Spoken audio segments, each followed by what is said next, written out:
Imagine the biting cold, the oppressive silence of a forgotten planet, Dagobah. Not the lush, swampy Dagobah Luke Skywalker would one day know, but a deeper, more ancient Dagobah, a place where the Force pulsed with raw, untamed energy. It was here, within the gnarled roots of a titanic tree, that Master Yoda ventured. Not for training a Padawan, but for a trial of his own, one that transcended lightsabers and grand declarations. He sought the mysterious Dark Side Cave, a place whispered about in ancient Jedi texts, a nexus not of evil, but of profound spiritual challenge. He entered, his small frame dwarfed by the suffocating darkness, a darkness far heavier than any physical shadow. It was a darkness that pressed not on his skin, but on his very spirit, probing, testing. And from the deepest recesses of that unsettling void, it began to coalesce. Not a monster of fang and claw, but something far more insidious, more unnerving. Himself. A doppelganger, shimmering into existence, an exact replica of his aged green form, yet twisted, eyes burning with a cruel, mocking intelligence. This shadowy doppelganger was no mere illusion. It was a direct projection of Yoda's innermost struggles, a physical manifestation of the very qualities he, and indeed the entire Jedi Order, often struggled to confront. It represented his pride, the quiet, deeply ingrained satisfaction in his own wisdom, his unparalleled skill. It embodied his fear, the subtle anxieties about the future, the encroaching darkness, the fear of failure that even the wisest among them carried. And perhaps most powerfully, it represented the arrogance of the Jedi Order itself, their steadfast conviction in their own righteousness, their occasional blindness to the nuances of the Force beyond their rigid doctrines. The creature didn't attack with physical blows. Its weapon was words, insidious whispers that pierced deeper than any blade. It taunted him, its voice an unnerving echo of his own, yet laced with venom. "Master of the Force, are you?" it hissed, circling him slowly. "Yet see, you do not. This darkness, it is not outside you. It is within you. A part of you, it has always been." It pointed a gnarled finger, not at the shadows, but at Yoda's own heart. Your pride, your fear, the very certainty of your order. These are not lights you cast, they are shadows you deny. Embrace them, old master. Give in to what is already there. For a moment, Yoda felt the ancient Jedi instinct rise within him, the urge to fight, to banish, to destroy this insidious manifestation. He had faced countless dark side users, vanquished countless foes. But as he reached for his connection to the Force, poised to unleash a devastating wave of energy, a profound realization washed over him. He paused. Fighting this creature, this shadow of himself, was not the answer. To fight it was to acknowledge its power, to give it the very energy it craved.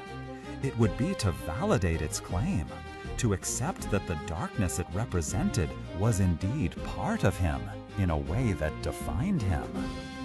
This was not a physical battle, it was a spiritual one, the ultimate test of his decades, centuries even, of wisdom. His gaze sharpened, not with anger, but with an immense, profound introspection. He saw the truth in its taunts, not as an indictment of his being, but as a reflection of the challenges he and the Order faced. Yes, pride had crept in. Yes, fear was a natural emotion. Yes, the Order's rigid adherence to dogma sometimes bordered on arrogance. These were aspects of the human, or in his case, sentient condition, reflections of the broader force, but not him. They were experiences, not identity. And then, with a quiet strength that resonated far deeper than any explosive display of power, Yoda spoke. His voice, usually so filled with riddles and ancient wisdom, was now clear, unwavering, a beacon in the oppressive gloom. He looked directly into the taunting eyes of his doppelganger, not with defiance, but with a serene understanding. "Part of me you are not," he declared, his words echoing softly in the dark. A pause, a moment for the truth to settle. But of the Force.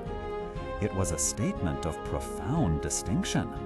He wasn't denying the existence of darkness, nor was he denying its presence in the galaxy, or even its potential influence on individuals. He was simply stating that it was not an intrinsic, defining part of him. His essence, his core, was not darkness. The darkness, the pride, the fear, the arrogance, these were aspects that arose from or interacted with the vast, complex tapestry of the Force and the choices made within it. They were not his fundamental identity. This act, this simple yet profound declaration, was Yoda's true victory. He didn't destroy the doppelganger. Indeed, he couldn't. It simply dissipated, no longer having any power over him, for he had acknowledged its presence without succumbing to its influence. He had seen the shadow, understood its nature, and placed it within the grander context of the Force, rather than allowing it to define his inner self. This was a crucial step in Yoda's own enlightenment, a pivotal turning point in his millennia-long journey of understanding. It proved he possessed the ultimate humility necessary to truly grasp the deeper, more profound secrets of the Force. Not the humility of self-abasement, but the humility to acknowledge his own imperfections, to see the limitations of his own perspective and that of the Jedi Order, and to understand that the Force was infinitely vaster, infinitely more complex than any rigid doctrine could contain. It was the humility to know that true strength lay not in domination, but in understanding, not in banishing, but in integrating. This profound experience on Dagobah underscores a timeless lesson for us all. The shadows we face, whether they manifest as pride, fear, or self-doubt, are often reflections of our own inner landscapes. True mastery, true wisdom, doesn't come from eradicating these shadows, for they are often inextricable from the human experience. Instead, it comes from seeing them clearly, acknowledging their presence, and choosing not to let them define us. It's about understanding that while they may interact with our being, they are not the entirety of who we are.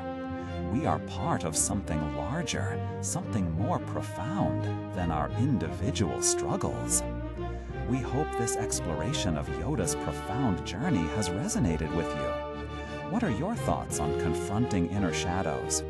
How do you distinguish between what is part of you and what is of the larger Force or the human condition? We'd love to hear your insights in the comments below. Don't forget to like this video and subscribe for more thoughtful explorations into the deeper stories of the galaxy far away, and, indeed, within ourselves. May the Force be with you.